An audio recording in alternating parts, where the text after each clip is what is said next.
Welcome to Pagan Coffee Talk, a traditional Wiccan podcast where we will discuss topics affecting the pagan community from a traditionalist perspective. The topics we discuss are picked from our magical hat, and the discussions are unscripted. The talk shall be led by Lord Chase Knight Smith, Elder and High Priest of Third Degree, and he's joined by Keegan, First Degree Priestess. Pagan Coffee Talk is brought to you by Life Temple and Seminary.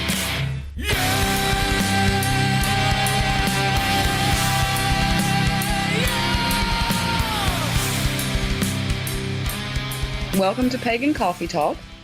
I'm Keegan with Lord Night, and our subject from the magical hat is In Perfect Love and Perfect Trust.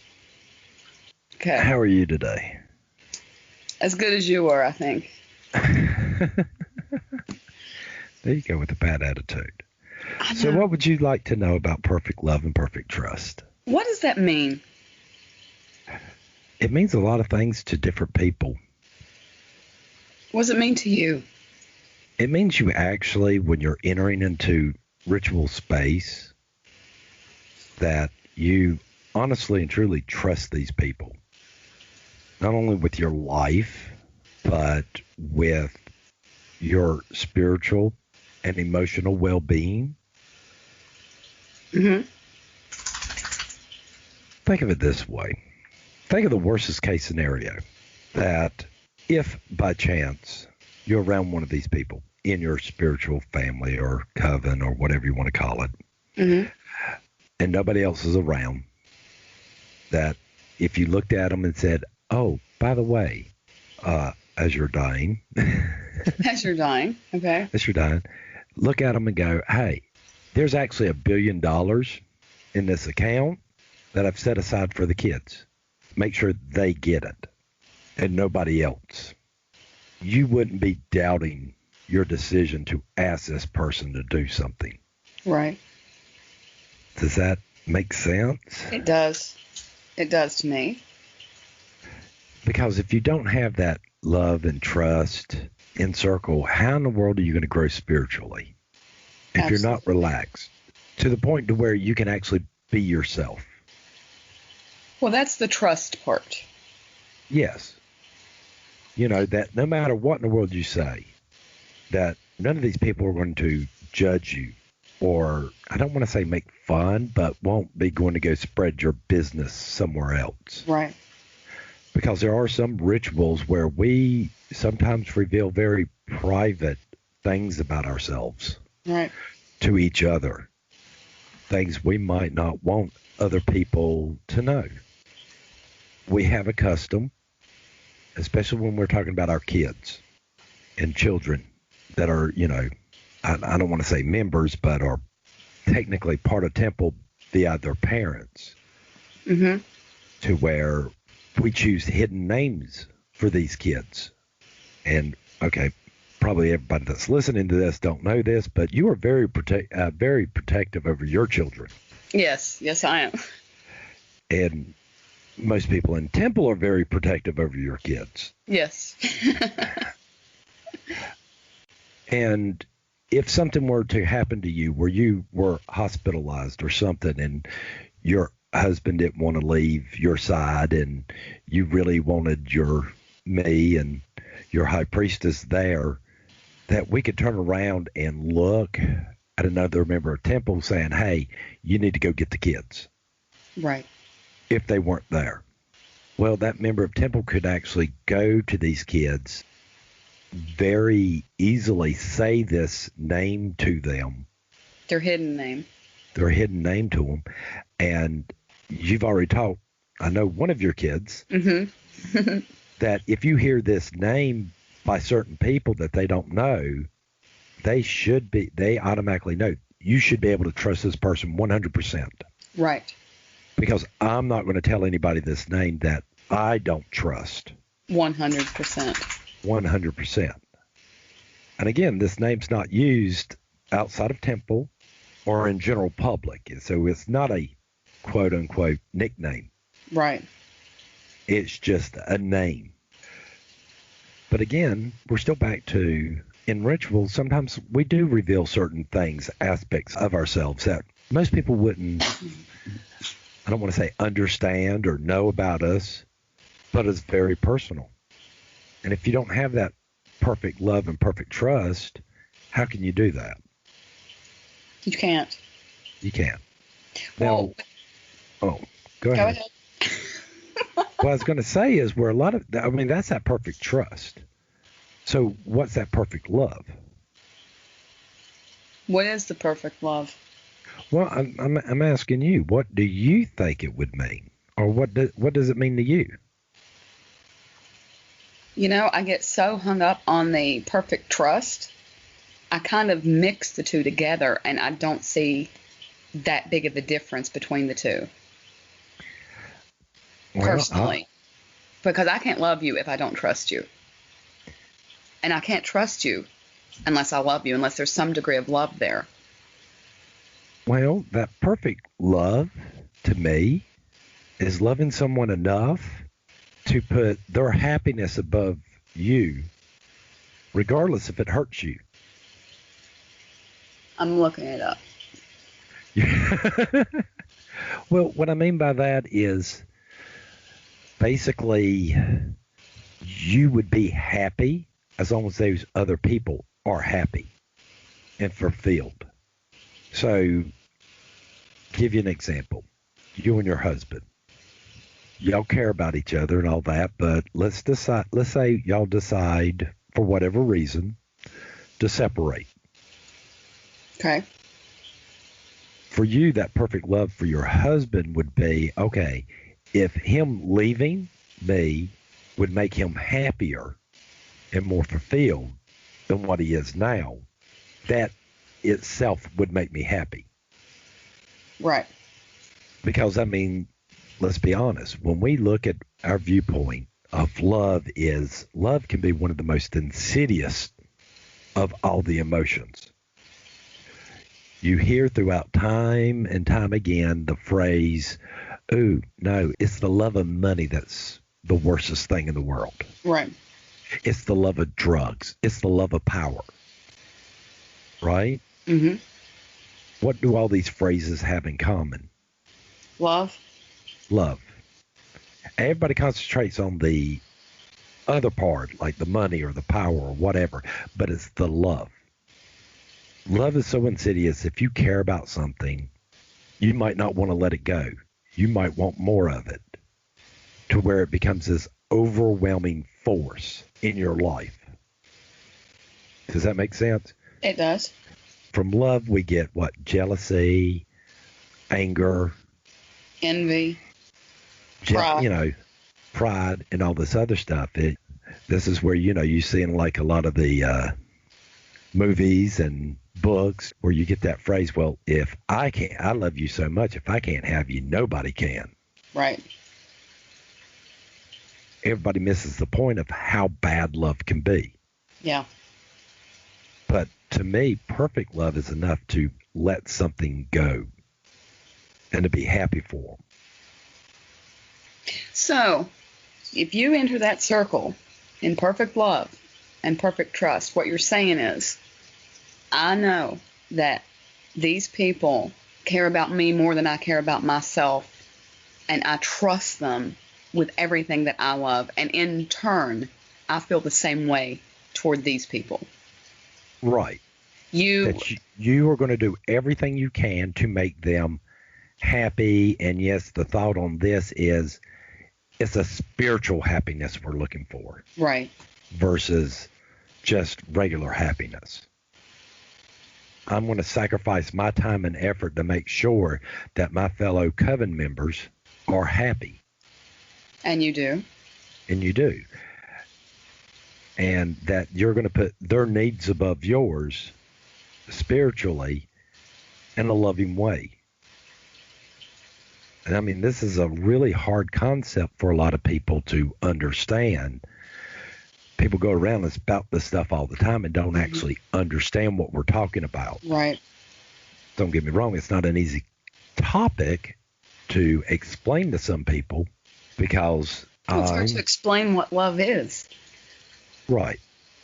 Well, I mean, because to me, in my role in Temple, sometimes that perfect love is telling my coven members when they come to me with a problem or something, some of the truths they don't want to hear about themselves.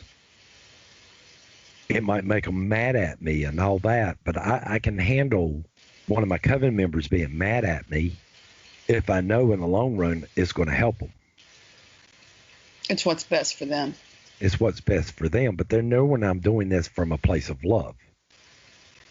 Like when I'm training people, yeah, sometimes I can get a little rough on training and stuff like that because I know there's bad people out there. I want y'all to be prepared to run across those people who use craft in more of a left-hand path. Right.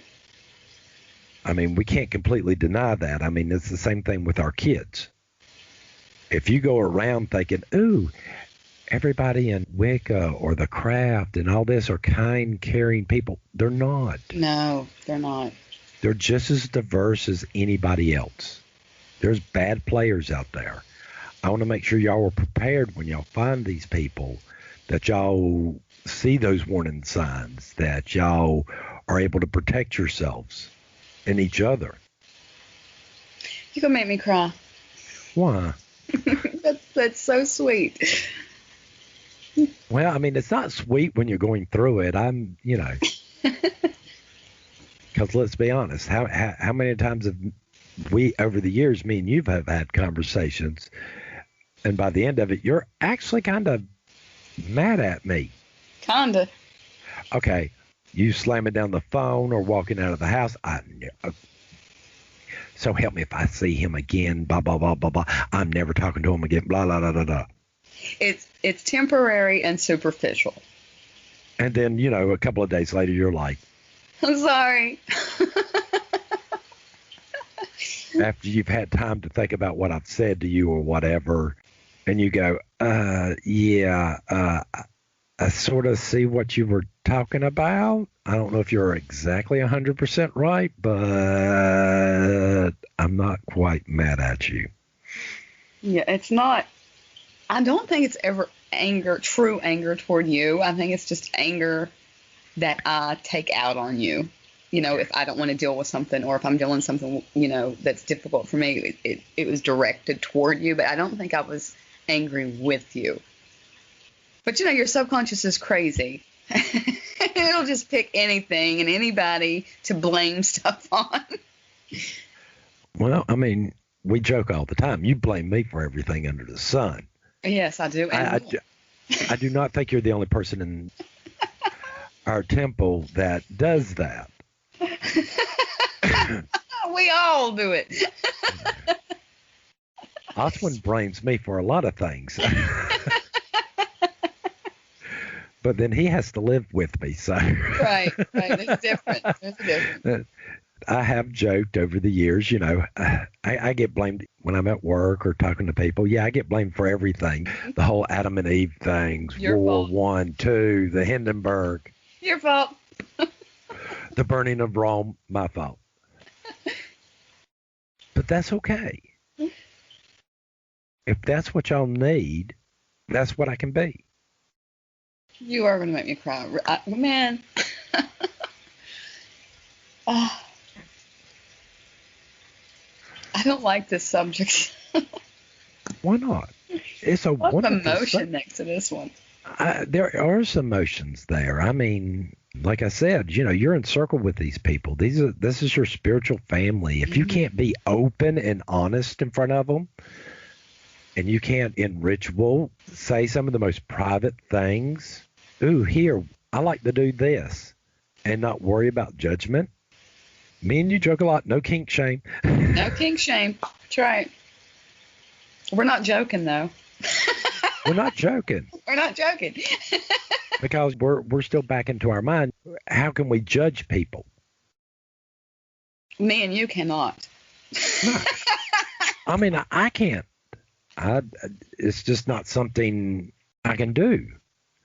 I mean, we've had some interesting people in Temple over the years who have had really personal problems. Right.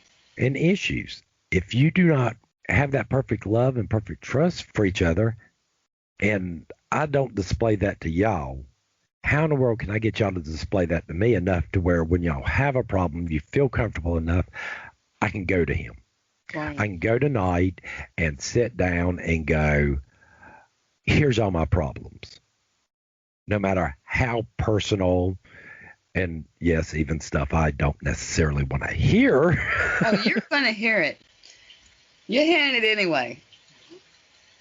Shameful. So, and that y'all know I'm not going to go back and repeat these things. No. Now, with that said, you got to understand my position compared to the high priestess. There's sometimes y'all might come to me and I might go to her and go, hey, person A has this issue and I don't know what to tell them. And you need that advice. Yeah. What's your opinion? Right. And even though y'all know I do this, as soon as I have that conversation with her, it's not going to go no farther than me and her. Right. Because, I'm gonna be the first one to sit here and say this. I mean, if you think I know all the answers, I don't. Mm-hmm. Sure, pal. On the other side, this is from your point of view. From my point of view, from the student's point of view, I trust enough that you're going to teach me correctly, that you're not going to give me false information or negative information or something that's detrimental to me. I think a lot of the trust comes from that too. I mean, from the very beginning with the training. Yeah. It takes a lot of trust for me to be able to sit there and go, hey, by the way, we teach this meditation class in our studies. And during that, I'm like, okay, y'all going to do this for the rest of your days. Mm-hmm. And even I still do it. I'm not asking y'all to do nothing I don't do myself. Nope. And then I'm going to sit there and go, okay, as y'all do this, you're going to have issues. Past issues that come up that you think you've gone over and dealt with. But guess what? You probably really haven't done it to the level what we're talking about. If you even know the issues are there. Right. And I think that's where that starts to build that trust. Right. Because eventually y'all will come to me and go, hey, in my meditation, I keep on focusing on this part of my life. And it starts off with just a little bit of opening that book going, this is what I'm having an issue with. And maybe not tell me what causes that issue. And we'll talk about it for a little bit. Then over time, y'all will come back and go, well, I'm still having this issue. And about that time, I could probably say, okay, let's get to what started this issue. Mm-hmm. And then that book opens up a little bit more. The type of trust we're talking about, yes, is built up over years and years, and can be easily broken within 2 seconds. Yes. It's the weird kind of trust. It is not trust. It's like once it's broken, it's broken. It's broken. I don't think you can fix it. It's broken. But once you have it, it is the strongest trust. It is like the deepest trust. But I think, too, that type of trust, because it's so deep, can be broken so easily. Yeah, and rebuilding that trust, when we talk about over years, okay, just to give people a glimpse here, we've known each other how long? What year is it? It feels like 17 lifetimes. All right, let's be serious. 7 years. 7 years. Around 7 years. How long did it take you to trust me to where you could feel like you could tell me anything and everything? Oh, that had to be built. It started with the meditation, though. The issues I was going through with meditations, and, is when it started. When I started to build that trust. See, and still what we're talking about is not something easily obtained, but you don't ever realize you have it until years later, or until something's mentioned, you're like, ooh. No, you're right. I do trust these people, and Yeah. it's not like going to a therapist. No. I can get down deep, down dirty. Yeah. And say the things that I barely even mentioned to myself. Yeah, you're exactly right. And sometimes to have somebody just to sit there and go, you know what, there's nothing wrong with the way you're looking at things. Or have you looked at it this way? Or just listen. Or just to listen. I know we've had many conversations where you've sat there and rambled on, and all of a sudden you're like, oh, yeah, I guess I answered my own question. Never mind. And I've gone, oh, I'm sorry. Were you done? Zoned out. What'd you say? What'd you say? I'm glad I could help.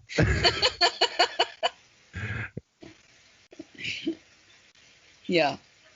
It's the type of trust, too, you don't even think about it. You don't question it. I never hesitate. If I have something to tell you, if there's something I want to talk about, I never hesitate doing that. Or I never question, oh, can I trust him with this? It's just, I just know that I can. And I think us, by trying to remove guilt, helps a lot. Or let me rephrase that. Judgment. Once you realize, okay, I can go to these people and say, yeah, I like to dress up, like this and parade around the house. I go home, I dress up into a Wonder Woman costume and walk around the house all day. Right. And, the worst thing you'll probably get to me is, well, why? How does that make you feel? Why do you think it makes you feel that way? It's not, oh, that's weird. No. Or that's kind of freaky. No. Anything else you'd like to know? About dressing up as Wonder Woman. No, about perfect love and perfect trust. When does that end? Is it only during temple functions, or is that outside of temple functions? It doesn't end. It doesn't stop. In and out. In and out. Everyday life. Yeah. I would agree with that. Did we hit everything? I think so, because I'm running out of coffee here. So I guess we'll pick this up next week with a different topic. Sounds great. Thank you for listening to Pagan Coffee Talk. I hope you join us next week. We travel down this trodden path, a maze of stone and mire. Just hold my hand as we pass by a sea of blazing pyres. And so it is the end of our days, so walk with me till morning breaks. And so it is the end of our days, so walk with me till morning breaks.